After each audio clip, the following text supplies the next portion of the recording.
তো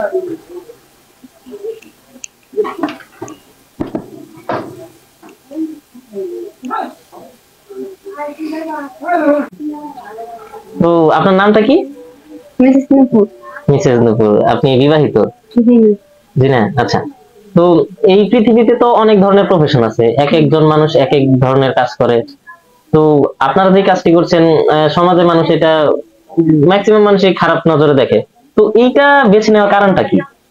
ছোটবেলার আমার আম্মু মারা গেছে, বাবা আছে, তার প্রতি সপ্তাহে ওষুধ লাগে 2000 টাকা।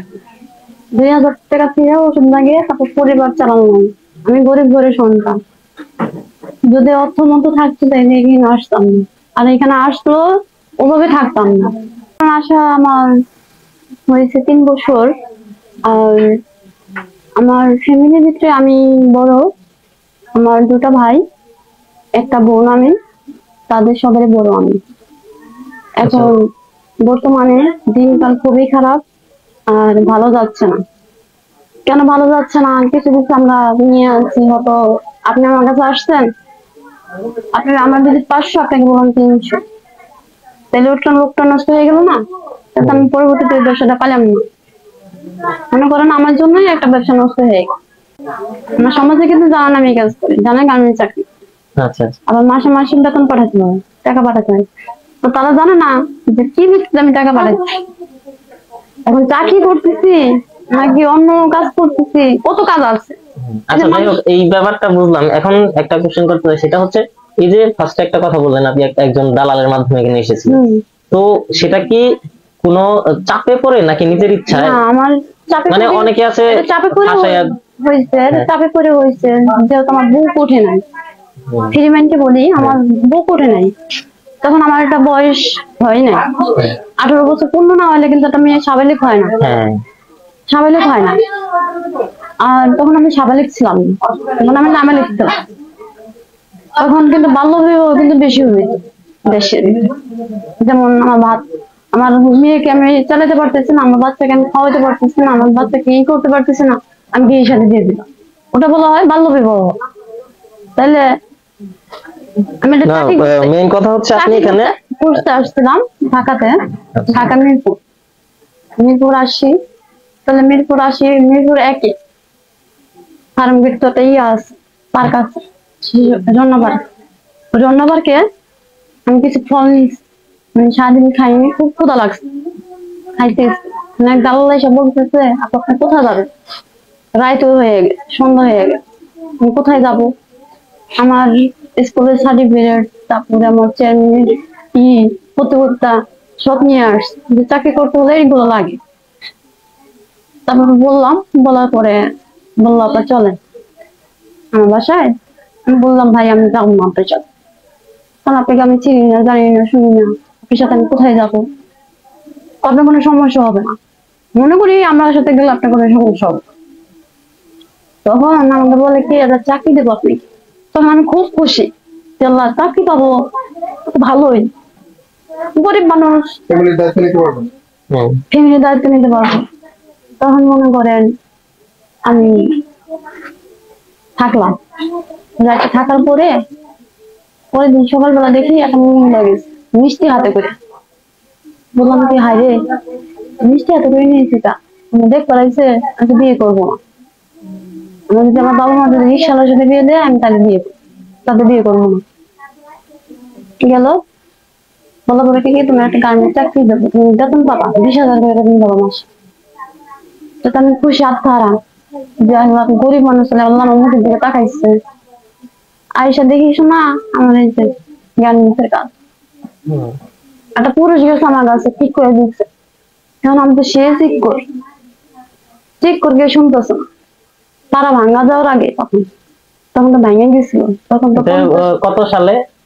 তখন হলো কত সালে জানি, এটা 3 বছর আগে। 3 বছর আগে, আচ্ছা, 19-18-19 দিকে।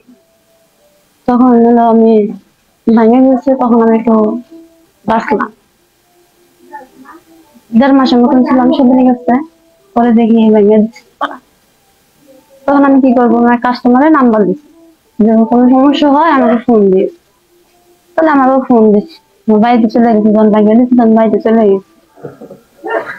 দেশে আমার কাস্টমারের ফোন দিয়ে বলতেছে তো কোনো সমস্যা তো না বলেন। বলতেছে কোনো সমস্যা তো না, আমি কি হ্যাঁ আমার খাওয়া দাওয়ার সমস্যা, আমি খুবই অসুস্থ, আর অনেক ব্লাড গেছে আমার শরীরে, আমার অনেক অসুস্থ হতেই পারি। বলতে ঠিক আছে তোমার কোনো সমস্যা হবে না। ব্লাডটা গেছে কি জন্য ব্লিডিং হয়েছিল? জীবনে প্রথম যে তোমার আচ্ছা। পুরুষের ছোঁয়া আমি তো পাইনি, হ্যাঁ, কোনো পুরুষের ছোঁয়া আমি পাইনি, জীবনে প্রথমে এখানে এসে ছোঁয়া পাই। তো প্রচুর ব্লিডিং হয়েছিল ওই সময়। হ্যাঁ তখন আমার প্রচন্ড বেড়ে গেছে। হ্যাঁ, তারপর বলেন। তখন মনে করেন আমি শুয়ে আনি, আমার সন্তানের মাঝে ওষুধ মধুদ যাই খাওয়াইছি, খাওয়ানো পরে সুস্থ মুক্ত করিয়া আমি 5 মাস ছিলাম। 5 মাসের ভিতরে কি 5টা পুরুষের ছোঁয়া কি আমার লাগে নাই? তখন কি আমার মন কি আর বাইরে থাকে? তখন তো নষ্ট হয়ে গেছে, কিন্তু তুমি দেখেই ফেলাইছ, কিন্তু তোমার বিক্রি হয়েই গেছে, এখন এই থেকে লাভ তোমার যদি বেশি আপনার বেশি আসে কোনো সমস্যা হয়? না, কারণ আগের মতন ব্যবসা নাই কেন। আগে যেমন আমরা প্রতিদিনই কাস্টমার 30 থেকে 40টা দিচ্ছি, এখন কিন্তু সেই কাস্টমার মানে অনেক 30-40 জন কাস্টমারের কাজ করছেন, একজন কত টাকা pay করে, মানে কত টাকা দেয়? 500-400 টাকা এর উপর কোনো ই নাই, বিজিত নেই। মানে কখনো এরকম হচ্ছে যে কোনো ভালো মানুষ আসছে আপনার কাছে জীবনের প্রথম, আসছে, ভালো আছে খারাপ আছে সব মিলেই তো আসে এখানে। মানে কখনো প্রতারণার শিকার হয়েছেন যে হ্যাঁ, আমি কাজ করছে প্রতারণা- টাকা দেয় নাই? হ্যাঁ প্রতারণার শিকার হয়েছি, আর মানুষকে বিশেষ করে চাই দিচ্ছি যা টাকা নাই ওরা এসে দিয়ে যাবো কি বিকাশে দিয়ে দিবি, মানে আপনি কি আচ্ছা, বলেন। ফোন দিয়েছে ধরে না। তখন আমরা আবার আপনি কি শুধু এখানেই কাজ করেন নাকি পাশে যেয়ে কাজ করেন? না, আমি এখানে কাজ করি, আমি এখানে যা করি এখানেই করি, বাইরে কোনো কাজ চলে না। এখানে অসুস্থ হলে আপনার আশেপাশের মানুষ কেমন আপনাকে সাহায্য করে? হ্যাঁ সাহায্য করে, ভালোবাসে। সবাই পরিবারের মতো? হুম। আচ্ছা আচ্ছা। তো এখন আপনার বললেন যে আপনার ফ্যামিলি আপনার ইনকাম দিয়ে চলে, মানে আপনার টাকা দিয়ে চলে, পরিবারকে প্রতি মাসে কত টাকা পাঠাইতে হয় 20 থেকে 25 হাজার টাকা পাঠানো লাগে। তাদের ফ্যামিলিতে? আপনার পরিবারে কে কে আছে? আমার ছোট 2টা ভাই আছে আর আমার আব্বা আছে। ছোট ভাই আছে দুইটা, হুম। বোন নাই? হুম। ছোট দুইটা ভাই আছে আর বাবা আছে, বাবা অসুস্থ থাকে। জি। আর এখানে কি আপনার কোনো হাজবেন্ড আছে? হুম। হাজবেন্ড নাই, মানে এখানে আপনার নিজের একটা একা সংসার। আচ্ছা। কখনো মানে কোনোদিন কেউ আইসে ধরেন আপনার বিয়ের প্রস্তাব প্রস্তাব দিতে এরকম হয়েছে? হুম। মানে আপনি কি রাজি হয়েছেন? পছন্দ হয়নি কখনো কাউকে? পছন্দ হয়েছে, বলছে যদি আমার জন্য অপেক্ষা করতে পারেন তাহলে আমি পরে বিয়ে করবো, পরে করবেন রেস্টে দেখবো। দেখুন। এরকম?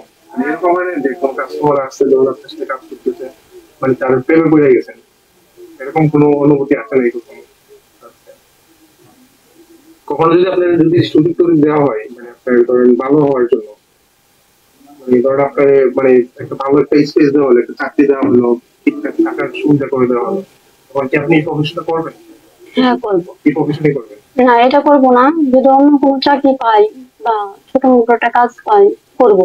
করবেন? আপনার গ্রামের বাড়ি কোথায়? আমাদের এবারে শুরু। শরীয়তপুর। আপনি হচ্ছেন যখন ছোট ছিলেন, খুব ছোট ছিলেন, তখনই আপনার পড়াশোনা করে চাকরি দেওয়ার কথা বললে এখানে নিয়ে আসছে।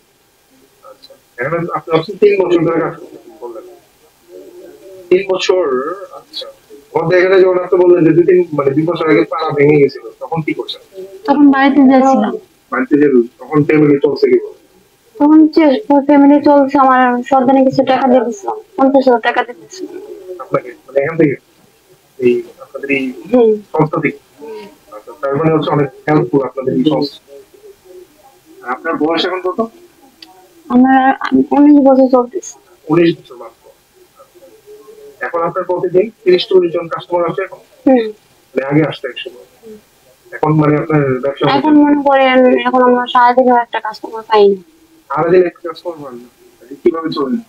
কিভাবে চলি, আজকে ঘর ভাড়া দেয় না, কালকে ঘর ভাড়া দেয় না, মানে আমাদের বাড়ির মেয়ে বলে তুমি আগে নিজে চলে আনো, তারপরে আমাকে দিন, তোমরা তো কাস্টমার পাইলে আমাকে দিবা। এখানে আপনার কতগুলো পরিবার আছে আপনারা যে এখানে কাজ করেন? এখানে এই বাড়ির ভিতরে আমরা 5 জন আছি। টোটালি এরিয়ার মধ্যে আপনাদের এই ওটা তোলার কত আছে তাই জানি না। সবচেয়ে সমস্যা হয়? হ্যাঁ এরকম হবে। আর এমনিতে আপনারা মাঝে মাঝে ঘুরতে যান? হ্যাঁ যাই। বাড়ি যাওয়া হয়ে গেছেন আবার? হ্যাঁ গেছি। আগের বাড়িতে হবে? হুম। আচ্ছা, কয়বার গেছেন? একবার গেছি। একবার করে প্রথম যখন শুরু হয়েছে তখন গেছিলাম, আর যাইনি। বেশি কাস্টমার আসলে কখনো অসুস্থ হন না? হুম। মানে ধরেন আজকে ধরেন 30 জন কাজ করে গেল, পরের দিন আবার 30 জন আসতে কোনো সমস্যা হয় না? অভ্যাস হয়ে গেছে। আর এমনিতে অসুস্থ হলে আশেপাশের এই যে 5 জন বললেন যে হ্যাঁ। ওনারা এসে হেল্প করে আপনাকে, মানে সাহায্য করে। মানে একটা পরিবার যেরকম হেল্প করে তার আর খাবার দাবার বলতে নিজে নিজে করি। নিজে রান্না করে খান। আপনার এখানে থাকা খাওয়া এবং ঘর ভাড়া কত দেন? 300 টাকা প্রতি